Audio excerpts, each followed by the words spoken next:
আজকে আমি তোমাদের করাবো ত্রিতালের একগুণ, দ্বিগুণ এবং চৌগুণ। ত্রিতাল হচ্ছে মাত্রা সংখ্যা 16, বিভাগ হচ্ছে 4, ছন্দ হচ্ছে 4-4-4-4, এক মাত্রায় তালি, 5 মাত্রায় তালি, 13 মাত্রায় তালি এবং 9 মাত্রায় খালি। ত্রিতালের আমি ঠেকাটা তোমাদের আজকে দেখাবো। শুরু করছি ত্রিতালের ঠেকা।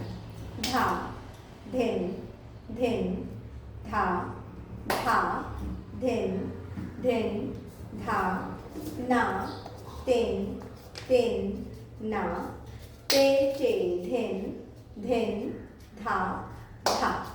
এটা হচ্ছে ত্রিতালের এক গুণের ঠেকা। এরপরে আমরা চলে আসবো ত্রিতাল দ্বিগুণ দেখাবো।